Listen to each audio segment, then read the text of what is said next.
welcome all of you with a prayer. Welcome. And so we take a breath, letting go of all that has gone before this moment, recognizing that we have come here in spiritual community.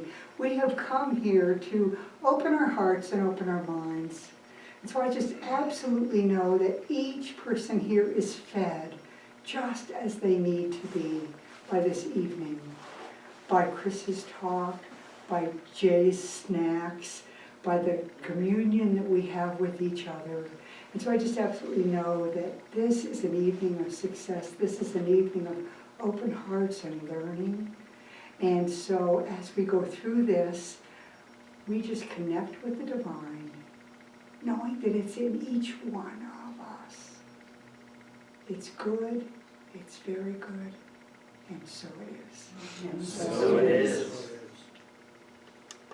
Thank you, Jody. Mm-hmm. Oh my gosh. So let me introduce you, Chris. Yes, Easy Well, now. who are you? I am Oh, the man with no cane. God. Okay, I am Jay Birch. Most of you know who I am. These gatherings allow us to spread our wings and fly to new horizons, to new areas that we don't normally cater with in our Science of Mind community. So this will be no exception to that rule. This is an interesting topic, the tie between mental dysfunctionality, depression in particular, and spirituality, values, visions, foundations of your life. And all of these things that we're going to find out more about. So I'm just actually ad-libbing and BSing about it, knowing very little on this topic, except what I've observed. So Chris is a local fellow who has credentials that are impeccable in the sense that he has been through mental dysfunction and spiritual treatment for these dysfunctions, and has grappled with it and to some extent conquered it. Maybe it conquers him sometimes, maybe it doesn't. We'll find out. So I found out about Chris, you giving one of his local talks, and we got together a number of times, and I've been delighted to spend time with you. And I look forward to a wonderful presentation. So Chris, the floor is yours. Thank you, Jerry. Thank you. Give yourself a round of applause for being here. okay. Gosh, I felt like I could just go home right after the prayer, you know, and we could just enjoy the snacks. Because isn't that pretty much it, that something bigger is flowing through us?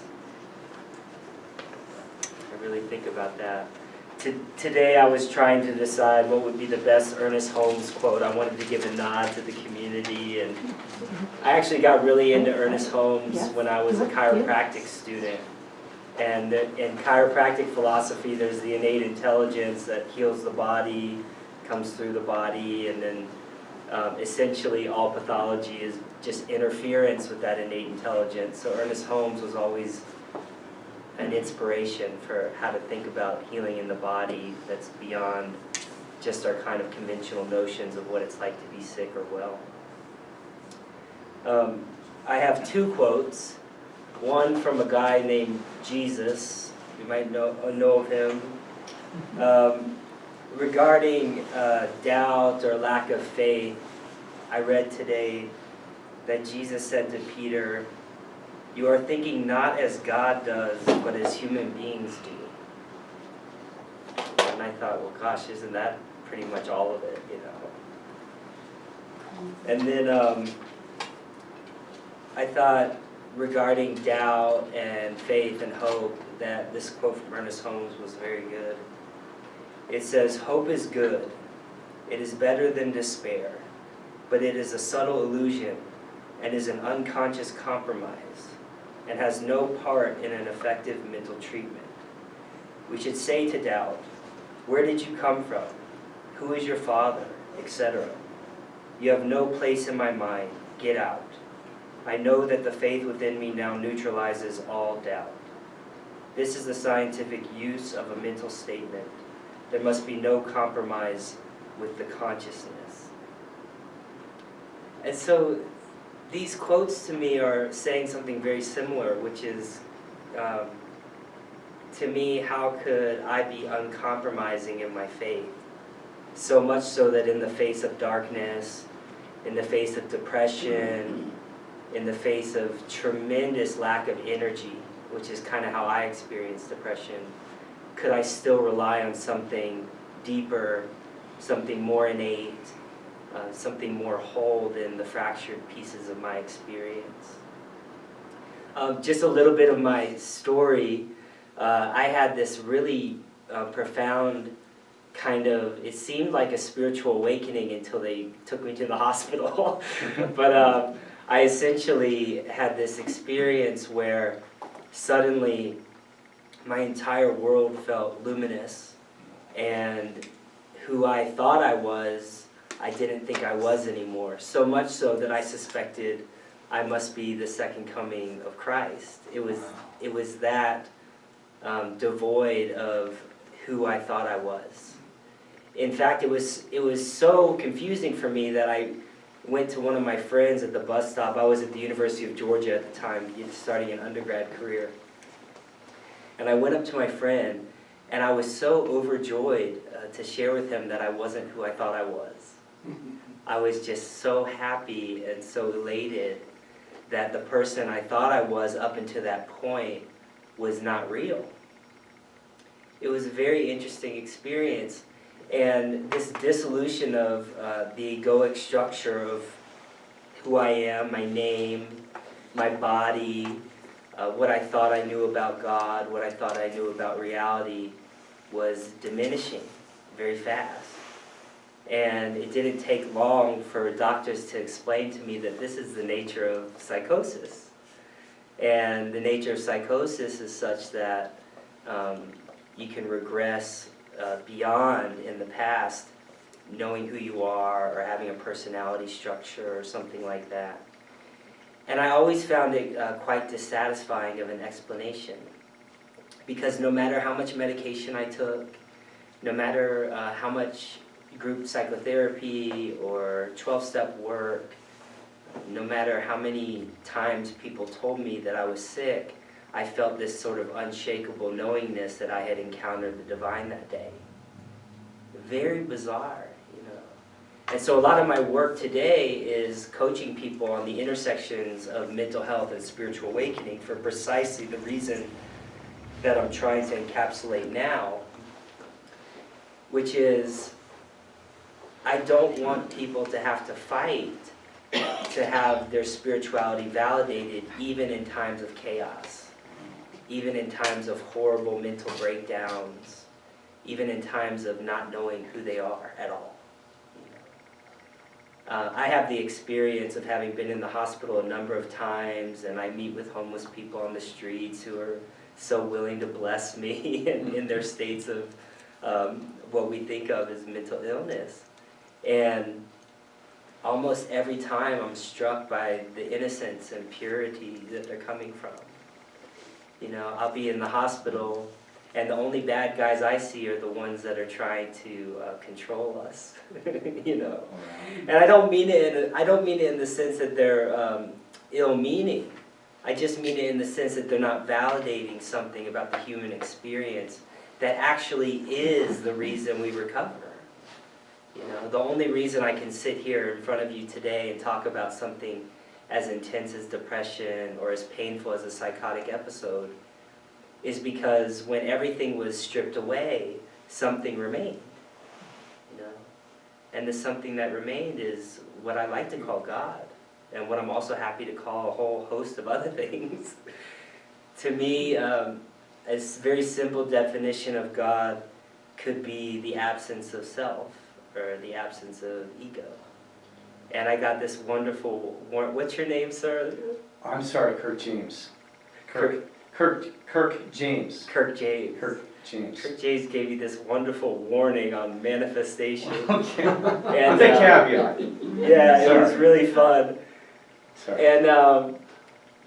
And it was actually incredibly apropos to the talk, because the idea of me manifesting power or manifesting might or glory or something like that is almost always coming from this sort of perverted sense of hope that I, in my small location, am going to get something out of the world, that I'm actually entitled to get something back, and maybe I'm entitled to keep something that was never mine to begin with. I think a lot about that. You know, I host a podcast, I call it Waking Up Bipolar, and I'm always trying to get people to wake up from the apparent bipolarity that we live in. Not just the way everything is divided, right? We have so much division in our times.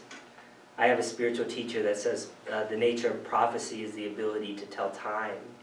And I love that definition. It's so big. And when I look out in the world, I don't just see through the lens of someone who's very sensitive and has a kind of... I have an ability as a bipolar person to get really small and then get really big.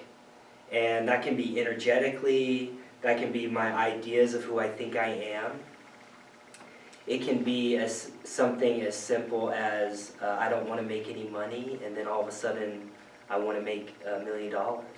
You know, or it could be something like I don't need to address anyone. You know, I don't need to tell my story to anyone, and then all of a sudden I need to tell my story on the grandest of stages. Visions of being broadcasted across the news networks and all kinds of stuff like that. But it's always this vacillation between extremes, and that's my internal experience that I kind of project outward. But I also help people honor that when we look out in our world, we see extremes. We really do. We see extremes in financial disparities. You know, we see extremes in the values and principles that people are living by. I always think that just watching the news is a really extreme way of engaging the world, because I'm constantly being asked, well, what channel will I watch? And if I'm going to find out what the news is, I have to make some sort of decision, some sort of really actually extreme decision. Is it going to be anti-something? Is it going to be pro-something? Is it going to be engaging some kind of negativity? Is it going to be ignoring some kind of negativity? You know, there are all these decisions that we're making throughout our day. And it even comes down to something as simple as wanting to go to the movie theater and see a movie. You know, what will I endorse with my dollar? What will I endorse with my time? What kind of ideas will I feed by just even engaging in witnessing something? And part of the extreme that I deal with is this can be a kind of a constraint for living. I could get so intense about these decisions that I just want to stay locked inside my home. I don't want to engage in the messy business of relationships, which I think is a whole part of depression that goes understated. Something that I think about with hope is there's the hope of what am I going to get? What am I going to keep? Right? It's like hope and fear is what am I going to attain or what am I going to lose? I'm afraid for my children, for example. You know, and that fear is also bound in hope, which is the hope that they have a beautiful life. And what happens when they face challenge? You know, sometimes they come home and they say, so-and-so was being a bully and I stood up for them. And then some of the behavior that especially my oldest son, some of the behavior he's describing, I'm like, who was the bully? You know, he's like, I was protecting my friend, and I'm like, yeah, but what you're describing is something that I think is also causing harm. So how do I explain that to a child? And then also, how do I reconcile when I look out in the world and I see grown-ups doing the same thing? you know? Mhm. And then how do I not take part in that? My hope is that I don't cause harm. And it's really hard. It's really hard. It's especially hard when so much of my work with mental health has to do with justice. You know, I think of how people like me who are in a grown-up body have times of challenge where they act like they're a child. And how do we reconcile as a culture and as faith communities, or even just well-meaning people, you know, and I think all of us deep down are. How do we reconcile that there's this grown-up that we want to just like get their life together and go outside and maybe take their medicine, you know, or go for a walk or call a friend? How do we reconcile what we want for them with who they are already? So hard, you know. Something that I'm always talking about with mental illness is that there's a regressive quality to it, which is to say that we're backsliding developmentally to a younger age. So this happens all the time. It happens with depression, it happens with severe mental illness that has psychotic features. It even happens with dementia. So some of the oldest people in our community who have dementia will suddenly begin to act like a child, and they'll forget a lot of what it means to be their adult self. And so the nature of the way the brain develops is it develops from the brain stem, and then it develops all these executive functions. And then what happens with mental illness is the executive functions goes away, and we're left with just this body that wants to love and wants to temper tantrum and wants safety, most importantly. So what does it mean to have safety in our culture? You know, and I mean real safety. Because there's safety of like, maybe nobody's going to walk through this door. But then there's the safety of what it is to rely on something so much bigger than ourselves that it can't be taken away. And that's what I mean when I think about this idea that you have no place in my mind, right? It's such conviction. But what is the source of the conviction? What is the source of healing? And what is the source of power?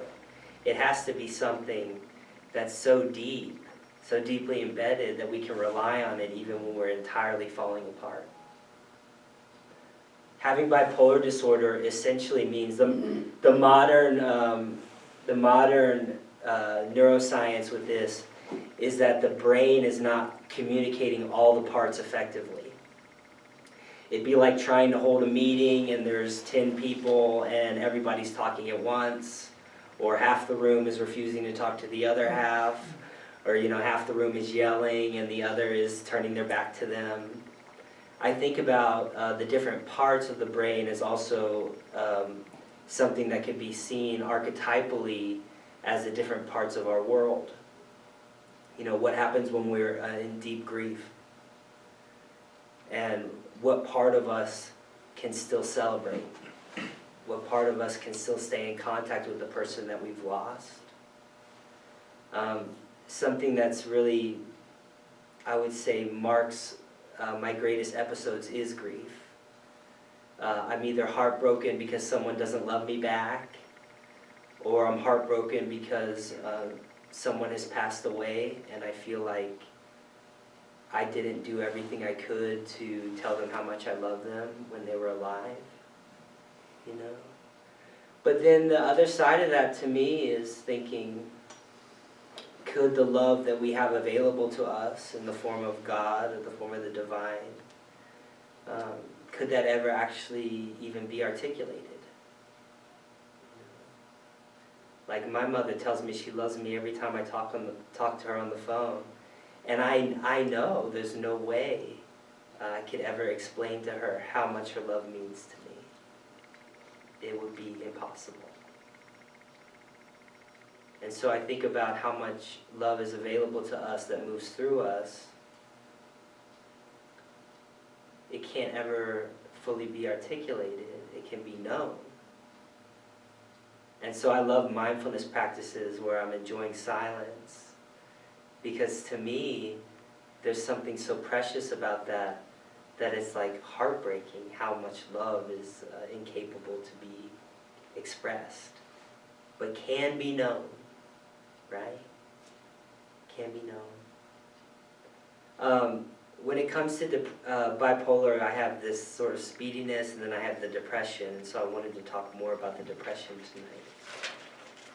I find that in our world, we have a need for speed. Does anybody else relate to that idea of a need for speed? Yeah? Absolutely. Yeah, it's the unconscious drive to keep doing something and to keep attaining something and to just keep moving to avoid those moments of stillness where we actually might contact the eternal. I think about children a lot today, especially because I have children. I have 5 and 7 right now. And I think about how fast they move. You know, they want ice cream, and then they want hot chocolate, and then they want to go out to eat, and then they want to touch something, and they want to move. And in some ways, I have a little bit of compassion for our world right now. When I think about what a child goes through, and then I watch how much speediness and technology and how much drama there is in the world, it's impossible to keep up. You know, I like to talk about the news because there's always news. You can't get away from the news. There's always news. And what I notice when I watch the news is I can't catch up to the news. There's always something new. And the second I think I understand where we're at as a society, there's something new to understand. Right? So I know people that are watching the news around the clock, and there's no satisfaction whatsoever because there's never that moment of surrender. Right? And in some ways, depression for me, and I like to really lean on my experience, depression for me is a kind of surrender that's not falling into anything. It's like surrendering into a void. And I think that's where spirituality has to come into play. If I don't have spirituality, then my surrender is hollow. It's dark. It's scary. It's painful. You know. But what's so interesting is the surrender of depression is so close to awakening. Because it's essentially saying, I have nothing here. I've run out of rope as far as what I think the world owes me, or what I think I'm going to get, or the energy that I have available to me. I'm out. You know? And so if we think about a bowl that's just been completely emptied, right? I thought somebody was going to stay married to me. That didn't work out, you know. I thought I was going to be a lot further in my career. Goodbye. You know. I thought I was going to get the A on the test. I thought my kids were going to be better human beings. I'm still holding out hope for them.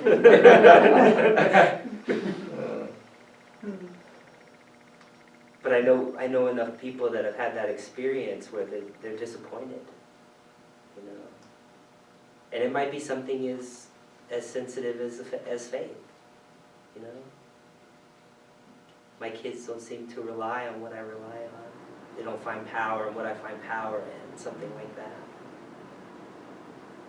So I like to lose my marbles this way, right? All the marbles go. I thought I was going to make more money this month, and I didn't. I thought more people were going to listen to my podcast, and they didn't. I thought I was going to have the energy to write something else. Never came. I thought there'd be 50 people here. Just kidding. So there are all these disappointments. But what's so interesting is when we get down to it and the bowl is empty, it can still be full. It can actually be more full.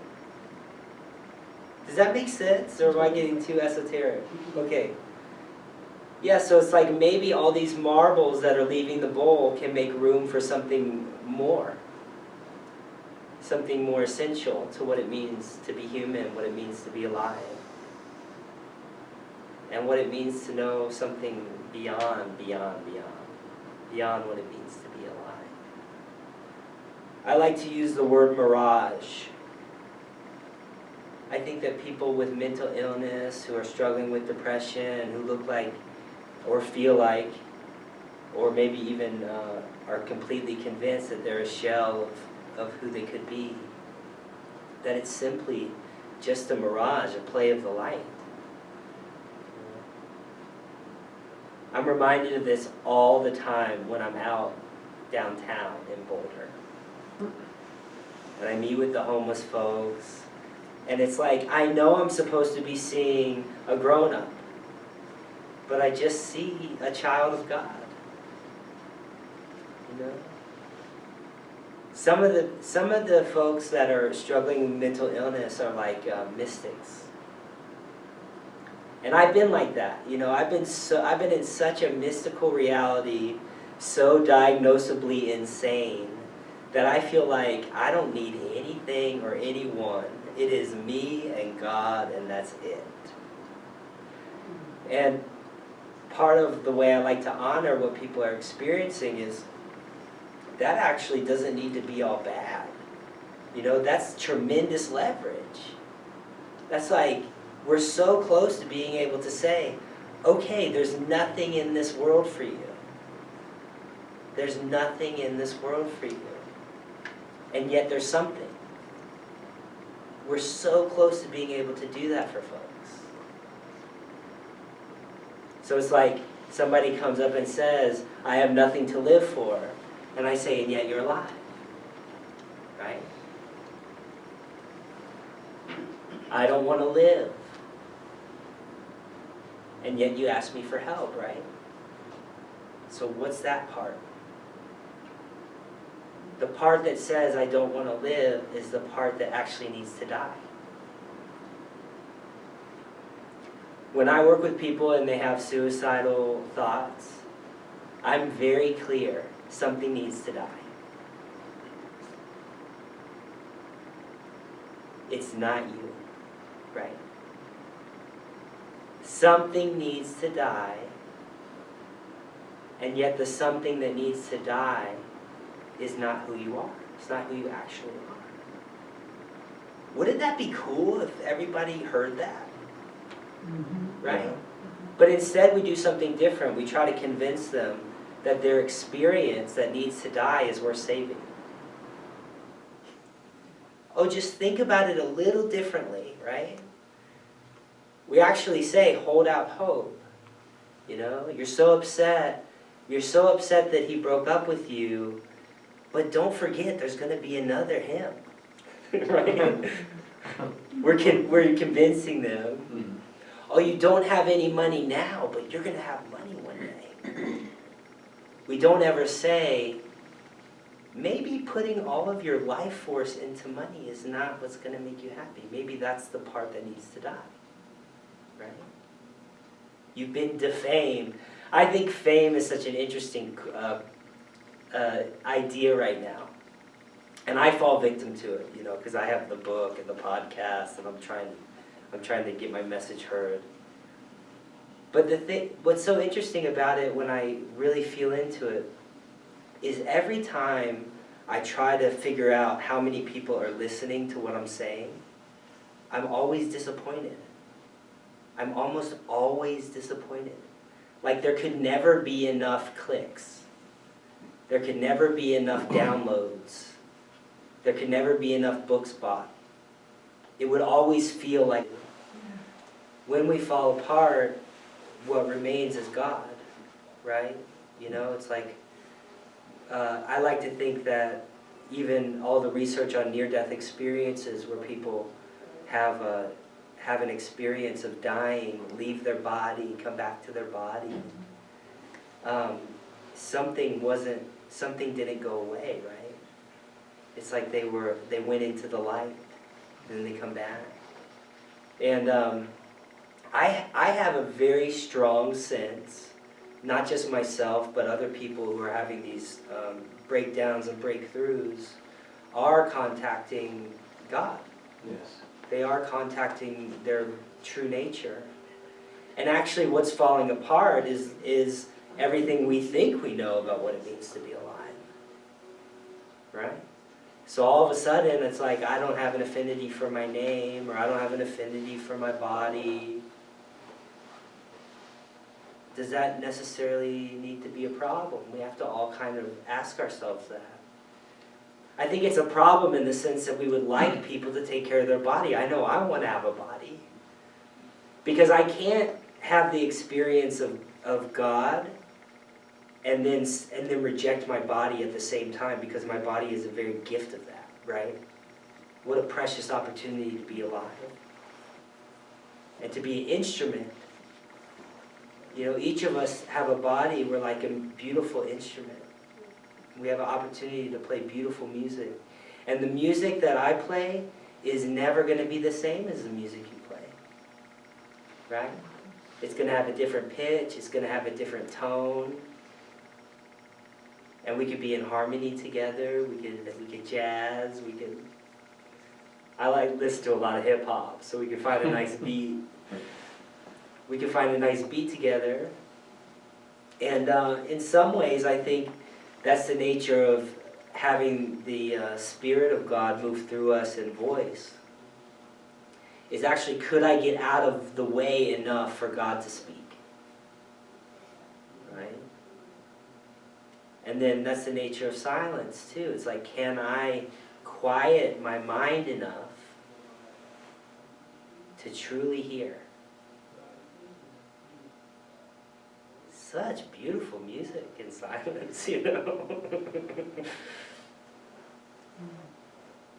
Yeah, so that's something that I think is really important to help people realize. It's like, okay, so you're having this punctuated experience of God, which is to say, an experience of not you. And then how can we integrate that, right? Because none of us is wanting to click our heels and disappear into the light, I hope. We have work to do. We have music to play. We have life to live. Right? I like to imagine that that this is all just the stage of God, this beautiful theater. I know I'm not the first person to say that. I've experienced depression, and it sure didn't feel like I was close to God. No? Yeah, but see, Hold on. oh, I'm sorry, I didn't know. Kirk. Kirk, Yeah. what do you think? See, the thing is, you have some amazing points, first off. Yeah. The thing is that you can't see the light without the dark. See, a lot of things in the world is duality. The hate versus love, sun versus night or moon. So part of that duality Yeah. is like this bipolar thing in a way, that you can't come close to God unless you've been on this other side, in a way. So even though you're in this depression, when you say that, you still appreciate when you're not in depression. That is the light. See what I'm saying? It goes hand in hand, because you wouldn't understand it or appreciate it if you didn't have that. Now his is more amazing because he says he's emptying the bowl. When you empty that bowl, it's not mixing with, like, is the glass half full and half empty? It's not mixing in other garbage. He has to dump out the whole bowl to come to see God or the divine, right? And that's what blew my mind. You have to dump all that out. You know, you can't just, because otherwise you just have this mixed stew of whatever. And that's what blew my mind when you said, hey, you have to dump it all out and let it fill in. We also don't want to make a bowl of marbles a problem, right? Exactly. So it's like it's all Yeah. there. My question for you is actually what to investigate the depression more. Like what was it about the experience that felt so painful?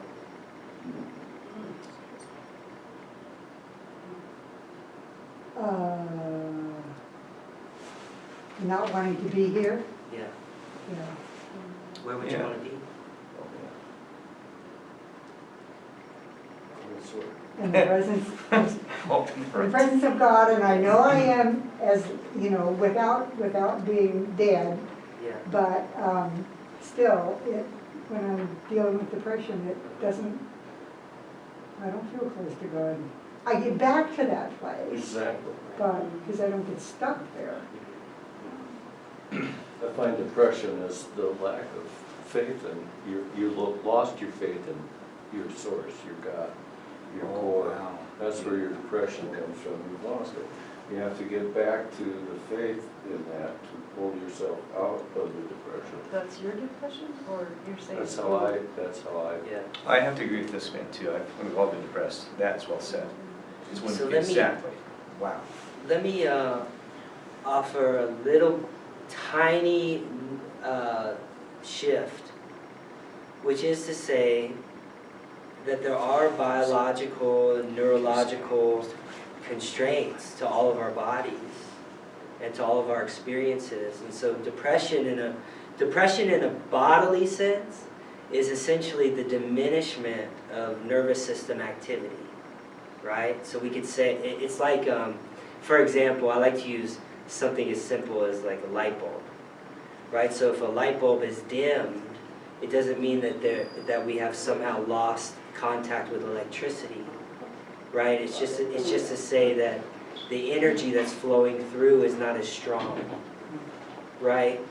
And some of us need time to replenish that nervous system energy, even though our faith in electricity or our faith in God has never waned one bit, right? So there's times in which the darkest path, you know, the point where we think there is no light, are the moments that test our faith the most, right? Because we're actually saying, I don't feel the embodiment of my faith, but I actually have it so much that I trust that it will come back, it will return, it will move through again. So I think we have to really be careful thinking about faith as something that can be measured in a biological sense. Then we get in a lot of trouble because we say, well, I have so much faith, I'm burning so bright. Look at me. Or we say to the person who's having a hard time, where is your faith? And we'll challenge them. When actually we might need to say that your faith is so mysterious, right? What's keeping you alive is so far away to seem almost invisible or immeasurable, or maybe it feels like it's gone, and yet here you are. And so maybe the people that are breaking down the most, the people that are going through the most, what we might think of as a dark time, are the ones that are actually relying on their faith even more. Because it's really easy to have faith when you're burning bright. Yeah. Right? Yeah. Right? Like I can sit up here and feel luminous and say, oh, look at me with all this faith. But what happens when I'm crying on my kitchen floor? Where's faith then? Faith is actually what dries my tears and allows me to stand back up. Right? Or it allows me to go on one more day.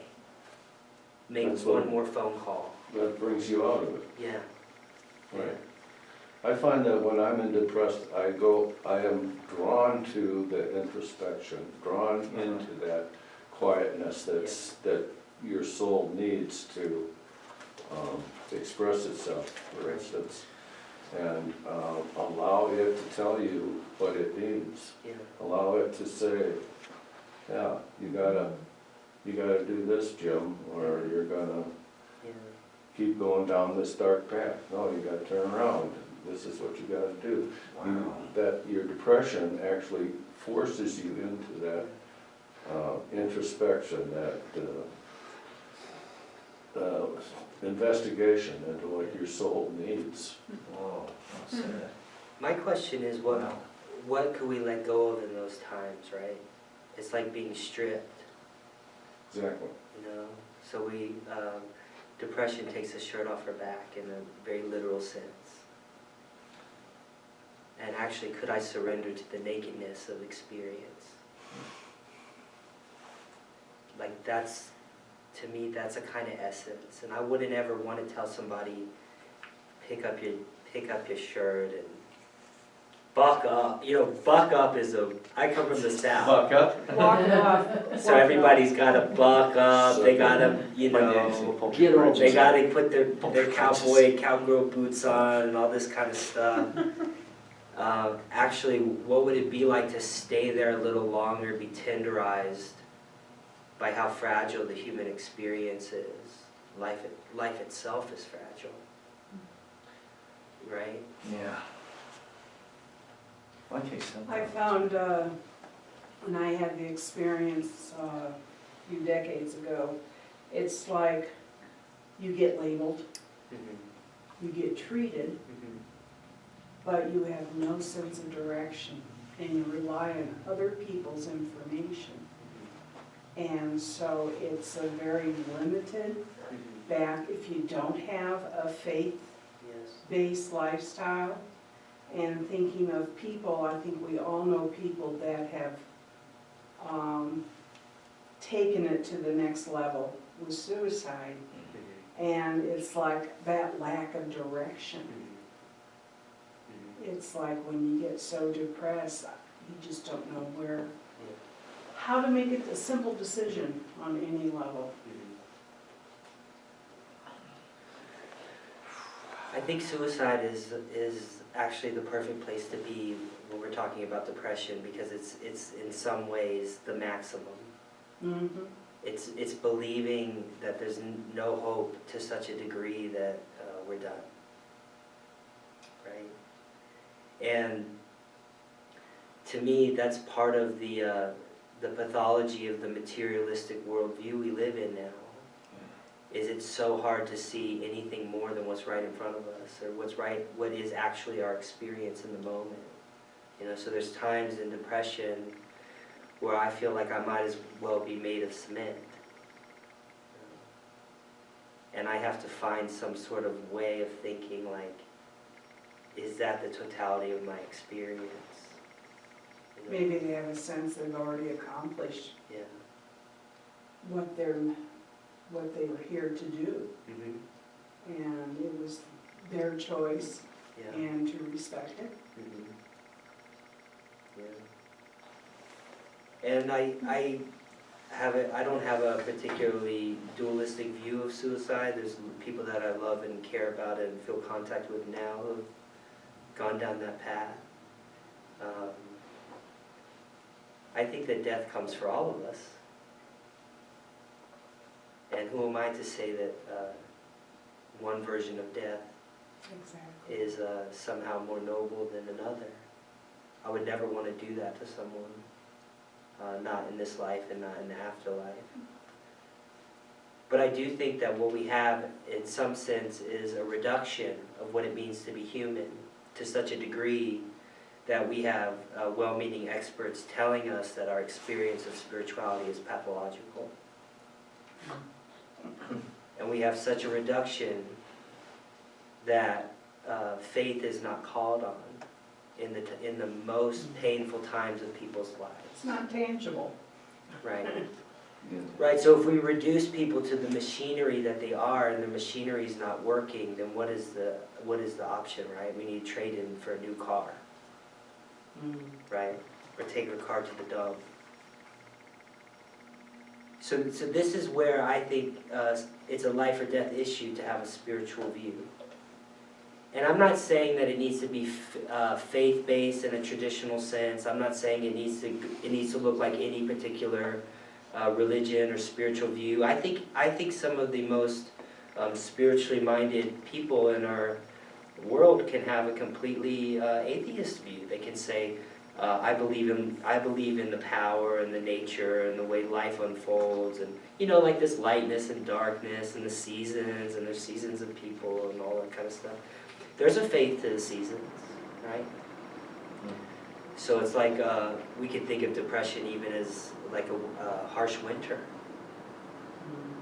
but there's still the knowingness that eventually the sun will come, spring will come, there will be bloom, right? We'll have the birds and the bees and all the wonderful trees.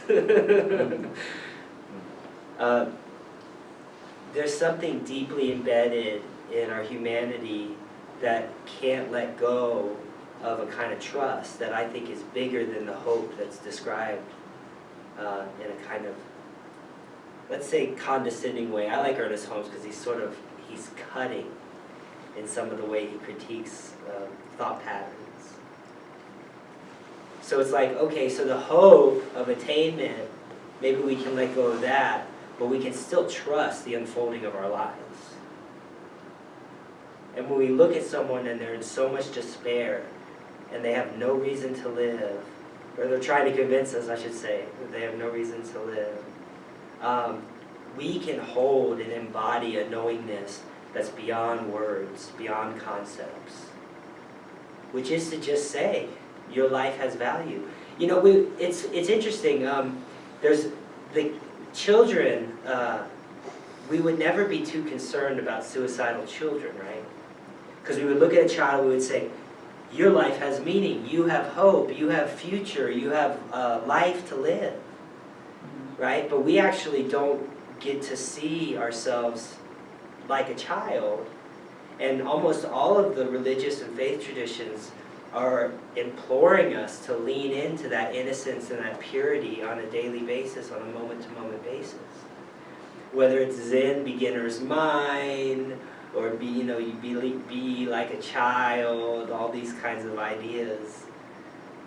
That's always available to us, right?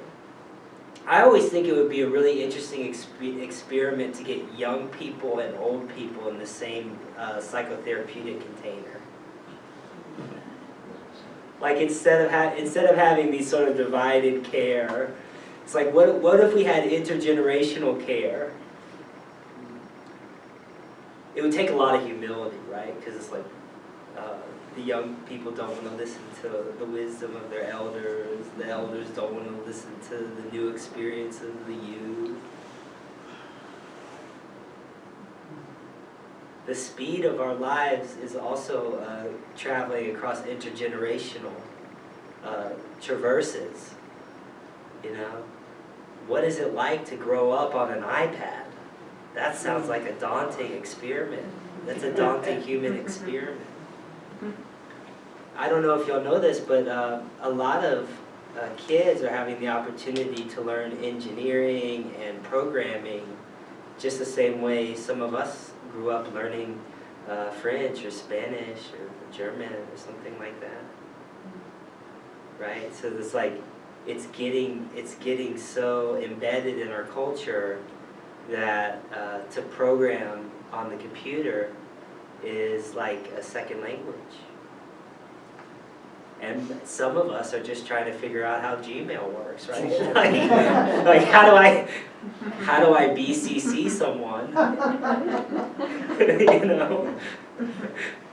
How do I reply to a few people and not, 100? Or... Can you imagine growing up and just knowing how to actually make Gmail, right? Wow. We have a kind of interesting future on our hands. I digress. Did anybody have something else to say?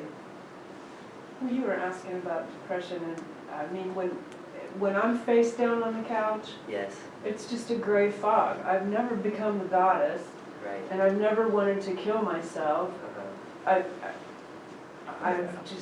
just been face down on the couch in the gray fog, Yeah. and never really looking to be empty, never feeling empty, never feeling like I wanted to be refilled, and then the sun comes up, and then finally I just function again, and then just, whatever, like that. So. It's like a cloudy weather pattern. Yeah. Well, see. And it'll last for a long time. Yeah. Well, I didn't interrupt that. That is what I was thinking. I was just going to say the same thing as you. that I've gone through this experience where I got really kind of depressed, right? But then it pulled into this state of just an empty heart. It wasn't positive or negative, it was just nothing. And I've heard other people say that. They say, my heart's empty, my soul is empty, I have nothing. And you kind of said, well, the bowl is empty, but I don't know, because I go for a while, just, I didn't, there wasn't a good feeling, it wasn't bad, it was just empty, it's like nothing. I was just like this walking, and just no emotion. And I've heard other It's people like, say this. And then it usually comes, like you said, it turns into a positive. It's like empty, are you kidding me? I mean, you don't feel bad, you don't feel good, it's just nothing's there. That's amazing. So, sorry. Well, I want to, because I'm reminded of this quote from Jesus, right? You are thinking not as God does, but as human beings do. And when I think about how human beings think, it's precisely the kind of judgment, like my experience is not enough, or my experience should be different, right? So it's like all of a sudden I'm feeling even, okay, now we're not thinking like God does, because we're thinking about the bowl being empty or full. But my sincere contemplation personally, and I just am thinking it out loud, is there ever a problem with the empty or full bowl? You know? And is a cloudy sky anything? Feels like it. Yeah. It feels like it, right? Mm-hmm. But the part that feels like it's a problem, what part is that? The ego. There you Edging God out. Yeah. It's like there actually isn't room for God, because I'm so busy judging this situation, right? That's at least how I experience that. So what, I'm having my own psychosomatic version of being in the couch with the bleakness, and in that moment I think there's a problem. Maybe there's not. It's like walking outside and all you see is gray. And I got a problem with that. I don't think God's got a problem with that. And then if we're feeling really powerful, might actually say, well, what would it be like to actually feed into it and lean into a cloudiness? And we might actually get some kind of precipitation. So there's times in which I'm feeling the kind of bleakness of my reality, and I'll actually lean in and say, maybe I actually want to experience more. And how bleak can this situation get? And eventually, tears are streaming down my face. And that's a moment of awe, right? So I have this really strong message that suffering is inherently transformative. I want people to feel that when I talk to them, because I don't want them to think, oh, I'm going to have some sort of enlightenment experience and everything's going to be good, because even after those profound experiences comes some sort of fall. And that's part of my experience of being bipolar. The depression almost always falls, or almost always follows some sort of high. Right? So one moment I'm bebopping around town and I'm bulletproof and I'm high on life, and then 2 or 3 weeks later I'm having a hard time getting out of bed in the morning, and that's a hard place to be.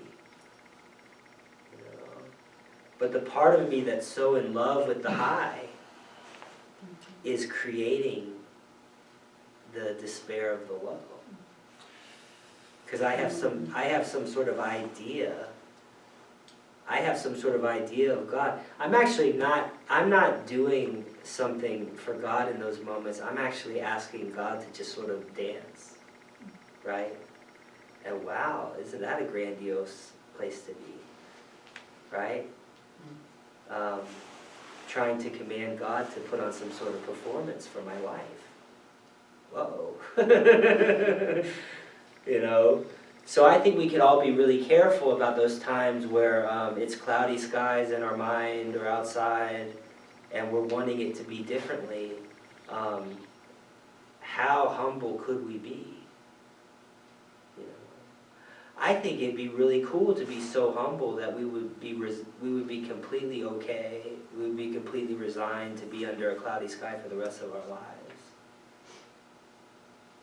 And actually, there's these moments where I'm laying in bed and I don't want to get out of bed, and all of a sudden there's a chance to surrender and say, the part of me that wants this to be different is actually not the most beautiful part of what it means to be alive.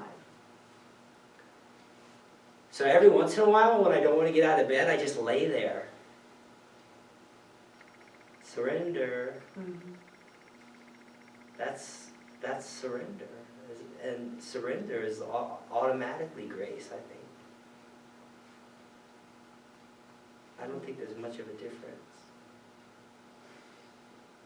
The more I can surrender, the more I can yield. And the more I yield, the more I can feel some sort of bigger belongingness to God, to life, to some sort of ultimate reality. Now, what if you can't hit the pause button and, like, you have got a classroom full of kids you got to go teach? Yeah. What do you do then? Yeah. Well, kids are so great because it's like looking in the mirror. Yes. Okay, it's not a classroom full of kids. It's you got to go program something. Yeah. You've got obligations. Yeah. Well, are we so sure we have obligations? You know, I wonder.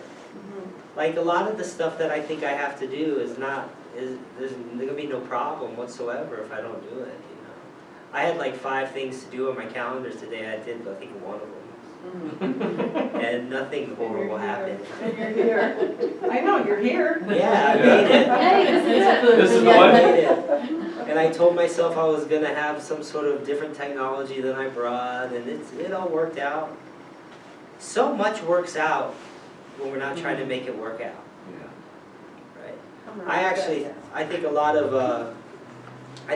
of the depression we feel is the pressure that we're going to actually make this whole operation work.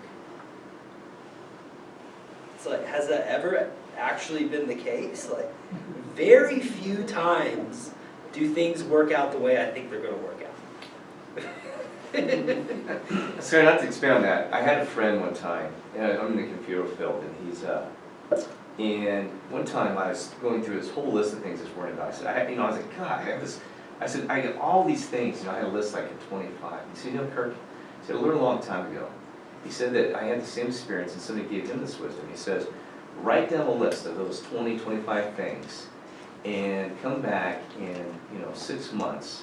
And I guarantee only one of them you should have worried about. And he nailed it because he said, I went the same. So, I took a list, wrote down 25 things, and only one of them, I was worried about all these things, only one of them came true, and it wasn't that big of a deal. That's one, it wasn't even that important. Yeah. And I said, you're kidding me. It's like you said, sometimes you just gotta let that go. Yeah. And, because you can create a list a mile long. Oh, yeah. And, Some of us are addicted to It that. drives you Yes. crazy. Yeah. When you got this list and all these things you gotta do, if you can't, give it up. You're gonna go nuts. Yes. Certainly the best. Yeah. Yeah. Short trip. Yes. So if we think of depression as like a kind of diminished energy, and it really feels like that to me. Yeah. It feels like A loss. in the same way that we have less sunlight during a winter period, if depression feels like I have less energy to just perform, to just go through my day. It's and like get things 5 done. hours a day less. Right. So, Wow. Right. And so there's a kind of there's an invitation. I think that there's an invitation, and this was part of what Jay and I talked about, is those times of having diminished capacity can really force our hand to make a decision about what's ultimately necessary. Right? So it's like if depression says, okay, you used to do 10 things and now you're going to do 1. Well, what's that one thing going to be, right? I know for me it's going to be like telling the people I love that I love them? Could it get better than that? You know, I mean, maybe I have some other stuff to do, but what is absolutely necessary? I love you. How hard was that? And yet, that's the stuff of living, right? The rest can go. It really can. In the And I back. think part of the challenge too is that we live in a society that tells us we should be up all the time. Yeah. That tells us we should always be productive Right, right. and all that stuff. Yeah. And so we're out of harmony, and then we pay the price. You know, I have the good fortune of being so bipolar and so sensitive that when I'm out of harmony, I get kicked right back. It's, you know, it's like tit for tat. I pushed myself 10% too far today. Okay, I'm going to feel that negative 10% at some point this week, right? It's almost always like that for me. So how can we relax into the harmony of what it means to like live within the actual natural flow of our human existence? And to trust that that's enough. If we were going to be unicorns, we would already be, you know, we would have been born a unicorn, right? It's like we want to be something we're not. We don't want to have a body that's confined to the human realm, so to speak. Sir, I wanted to make sure I got you. I mean, I understand the light and dark. I mean, I have bipolar 2, and A brother. but when I'm depressed, it's on the depressive side. I don't love anything. Yeah. I mean, you say you've got, you know, one thing of many things you want to do is say to someone you love you. I can't do that. Yeah. I mean, I know it's going to pass, Right. and the darkness is really dark, and I just have to live through the darkness and live with it. And it's hard to be empathic. Yeah. Yeah, we get a burnout. You burn out. Yeah. And sleep is a big thing for me. Right. Yeah, just Yeah. Not enough. not enough, and not good quality. So. You mean, I'm sorry, not enough sleep that brings you into that state, or not enough sleep, you don't get enough sleep once you're in that state? Is it pre or during? But Sorry, both? Yeah. Oh my goodness, oh my gosh, okay. All right. So my small challenge is you must love yourself, or you wouldn't make it through those times. You know. oh yeah, And in some ways, those dark times is simply loving our capacity, even if it's completely diminished, right? So being an empath means that you have intimate knowledge of your ability to love. not when I'm depressed. It's unmistakable. Yeah. Yeah, but it's something that's unmistakable. It's like you can't see the flat irons and then think that they're not there, right? Okay. And so you already know something about yourself to such a degree that through those dark times you still have some sort of understanding of what you're capable of. Okay. That's my guess based Yeah. on relating to you. Yeah. And then my invitation is essentially, if you think you can't tell somebody you love them, or you think you can't love someone, what would it be like to just do it anyways and see what happens? It'd be a great experiment, It would be. you know? Mhm. Sometimes we do mirror experiments. I like to do this myself. If I feel like, oh, I'm done, you know, I'll just stare myself down in the mirror. And eventually, I'll find a reason to love myself. It's weird. Try it. Because there's something that can't be taken. I like to think that actually the nature of who we are is love. Just like the nature of who we are as God, right? I mean, y'all have that kind of understanding here, don't you? Mm-hmm. Yeah. So if our very nature is that, we're going to eventually be there. Right? Because when we think nothing's sustaining us, it doesn't mean that there's nothing sustaining us. So that's my sort of like little encouragement. Good. But I also think once you see your brilliant heart, it's like nobody's going to be able to convince you otherwise, even if it feels different. That's the other thing, right? So we have you know, like Ernest Holmes very into the mental patterns, but actually what we're describing, everybody's describing this to some degree, what we're describing about depression is not actually the lack of thinking about something, it's the lack of feeling our thoughts. Are y'all hearing that? Or you? Yeah, the emotional. Yeah. So it's all like, meaningless, it's all bullshit. It's yeah. all- So it's like, okay, you know, it's like Dorothy's clicking her heels and she's wishing she was somewhere else, right? So there's the mental activity, but there's not the physical registry, right? There's the mental prayer, but there's not the embodied sensation of what it feels like to be lit up by the Spirit or something like that. Could we be humble enough to not have to have everything good be felt as a somatic experience? It'd be exhausting. Right? No, Right? because I want it right now.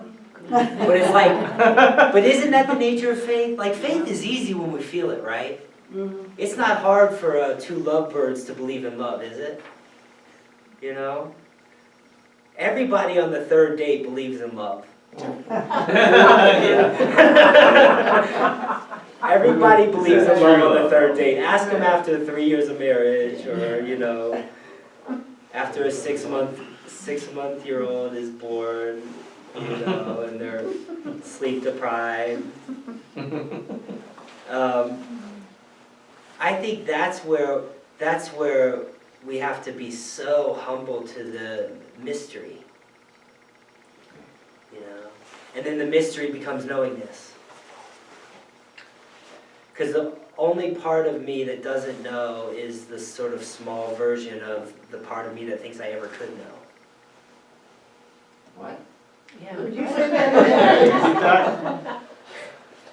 again? I can't repeat it. Yeah. It Oh, was no. inspired. Well, you got on here. We'll get It has the later. potential of being profound. Yeah. No, But I- okay, I missed it. okay. only part of Let's say this, right? So we have little self. I'm gonna do a visual. We have little self. Little self falls apart, and what's left? You know, it's the everything. It's the God. It's the everything. And what happens actually in those moments where we think we have gone so far away, we've strayed. It's dark out. I got no more light. I got no more energy. I got no reason to live. Whatever. We're actually imagining that we could just reduce this whole thing, right? So we're sort of flipping it. We're saying, I'm in such desperation that I'm going to find some way of saying this is it. The single denominator, huh? Yeah. But we couldn't ever do that. That's where I think surrender and humility becomes so important. Is the part of us that is hopeful for some return to grace is the part of us that thought we could ever lose grace to begin with. Right? Like we have to believe that we could ever be divorced from God. We have to believe that that's a possibility to actually reduce ourselves to some godless void. We have to believe that there's an opportunity to be completely out of it. And I think that is the stuff of faith. Right? That is the stuff of faith, to say, I actually could never be separated from that power which is so incomprehensible, so much bigger than me. Right? Is that making more sense? Every once in a while something flies out of my mouth and I don't even remember what it was. So I'm just trying to catch up to that moment. We all do this. Yeah, I'm just trying to catch up to that moment. The part of me that thinks I can know God is the part of me that loses him or her, it, right? And that's a place of entitlement. That's a place of true grandiosity and arrogance that I could ever know, to such a degree that I can know it's gone. Right? If I have enough humility to know that I'm not like the everything, then when I think the everything is gone, I know that I might be missing something. Yeah? There's always more. Is that better?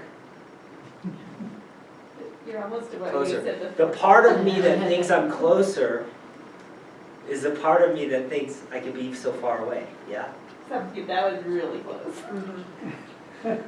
Only it was larger and smaller. Like the first set. It was really good. Was it? Yeah, the pendulum. Well, you get it recorded, right? Did Is we there a- record that? It's Well, recorded. let me It's ask, recorded.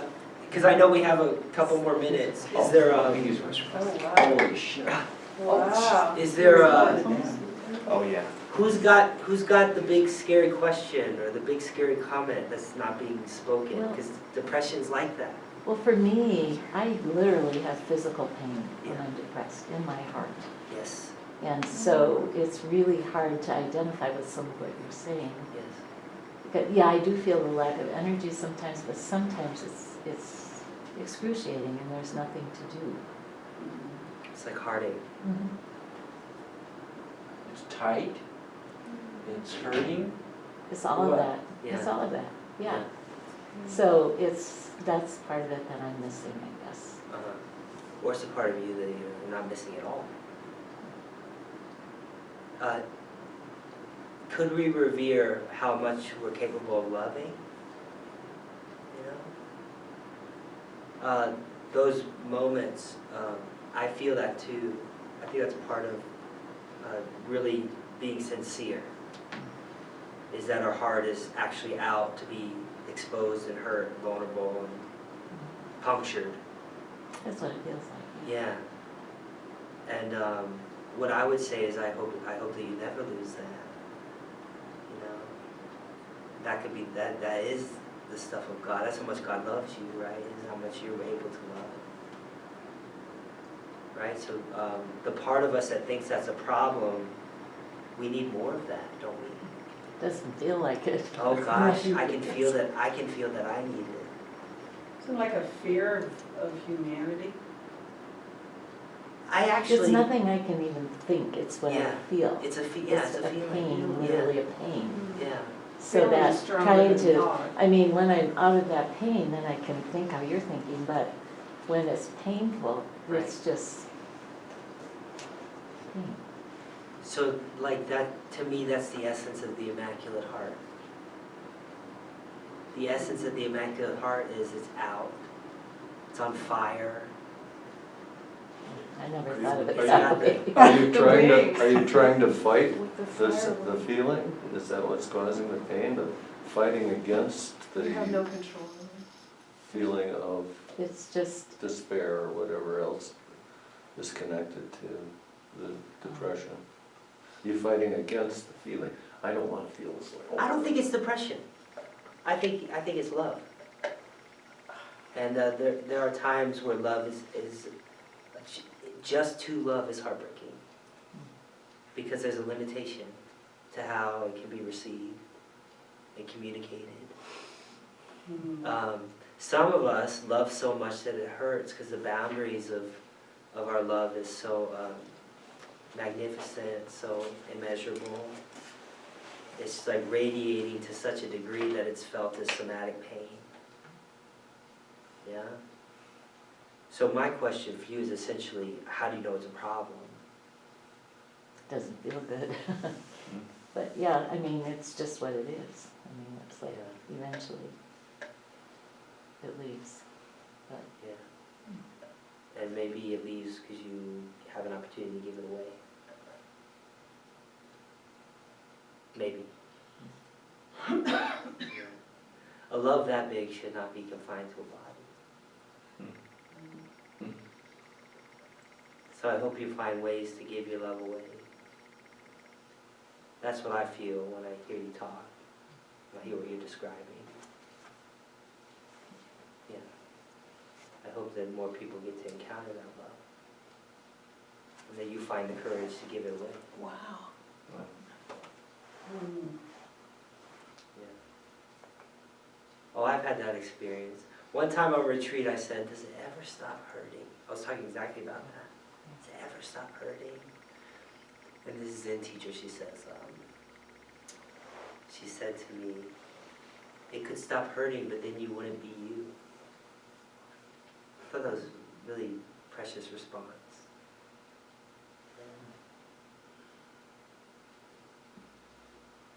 So we have to fall in love with ourselves. That's a nice take-home message. And fall in love with each other. There's something so precious about heartbreak and limitation, boundaries. There's something really precious that, like, we say we love each other and it can't ever be fully articulated. That's a really beautiful, poignant experience of being human. So I just want you to know I feel that. And my guess is a lot of people in your life know that you love them in that way. That's enough. That's always enough. Gosh, let's clone you and duplicate you. We'll send you in all corners of the earth because we need that. Salt. Yes. We need that. Harmony. We actually don't, you know, I'm not interested in a bunch of people trying to think their way out of heartbreak these days. I'm like, can we actually break into the light? I don't think the world needs more clever people to figure out how to not feel. I would like more people to feel. Yeah, well, good point. Nailed it. Wow. I really would. I know I need that. Yes. I need less people to see something that they need to fix and see something they need to feel. Wow. See, sometimes I think I feel too much, Yeah. too sensitive. Yeah. That's a popular saying these days. You know, I do a lot of mental health advocacy, and most of the time I'm imagining I'm doing advocacy more than I'm actually doing it, but I do like to think about it a lot. And you know, one of my favorite people in the world wrote I can't remember his name, but I just love his presence online, and when he speaks, he wrote a book something like when you feel too much, or if you feel too much. Could we feel too much? That's a really interesting question for us to ask ourselves. Gosh, I really hope not. I really hope not. I hope we can feel it all. And actually see that as a sign of progress. I don't want to ever turn on the news, for example, and not be heartbroken. That would mean that I'm losing something about who I am as a person. Wow. My capacity to love. And how many of us are actually trying to work our way into a kind of callousness. We would like to be not affected. And I think we're really missing the mark if we do that. There's a lot of heartbreak out there. I don't know how it's going to change by self-helping our way out of caring. Isn't there a point at which it gets to be personally harmful to be too empathic? I think that word, the TOO, I think that part is what's hurtful, right? So we say we're too empathic, we feel too much, we care too much. There's a point where it drains more energy than it should. Yeah. Well, then we have to ask ourselves, was it ever my energy? Yeah. If we're clear, there's enough, right? So if I am imagining that all the love that I generate is just coming from this sort of, vessel that's within me, then I probably would have had to quit a long time ago, right? But there's something that can come through, and it actually sustains us, right? So I feel more energized now than I did when we started, and that's because so many of you opened your hearts and your minds to this conversation, and that's replenishing. That's a kind of infinite reciprocity. And I think that's how God loves us. I see people that do that to themselves, though. Yeah, That they so empathic, so right. empathetic that they, It's like a self-harm. they wallow in the self-pity and Right. depression around it. Right. And But I think that still goes back to a kind of perversion of where our love is really originating, right? I think if our love is originating beyond us, and we have that real understanding and that real sense and knowing that the love that I give is something bigger than me. how do you impart that to somebody that can't see that? I think one very easy exercise is to just ask them where the limitation of their love comes from or doesn't come from. None of us is here without being loved. None of us is capable of loving without having love being given to us. Right? I mean, part of the reason I'm as sensitive as I am is because I was so taken care of, you know, so unbelievably taken care of. And so it's that kind of momentum lives in me. I think that when people are putting themselves in a position to be hurt by their love, that it's something a little different. It's a recapitulation of trauma, recapitulation in the sense that they're recreating something that hurt them in the past. So some of us, this is a very small note, but some of us love in a way, or were loved in a way that was painful, and then we grow up with an idea of love that isn't love at all. Yeah. It's saying I'm gonna feel pain because that's what I know love is, but that actually comes from a deep wound or an ancient conditioning that's not love at all. You said some of us? Huh? You said some of us? A lot of us. Yeah. Probably all of us, right? Yeah. Like you know, some of us have a kind of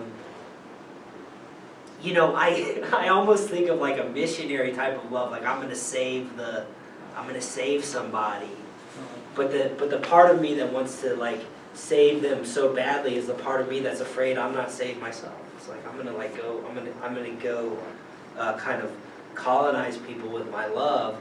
But the reality is love would never do that. You know?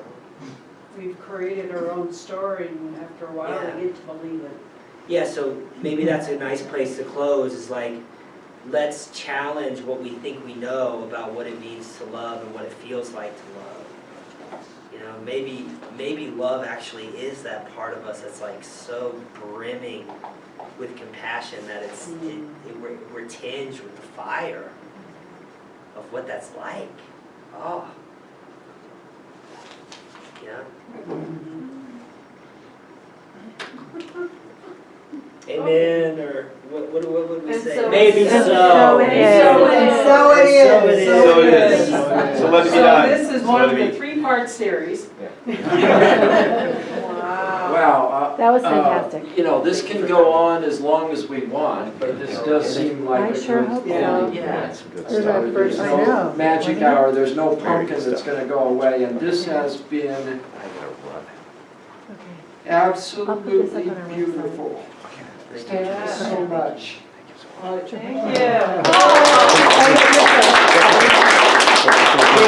Jay came up with the whole talk, y'all. Jay came up with the whole talk over coffee. Well, it was beautiful there too. All right, so.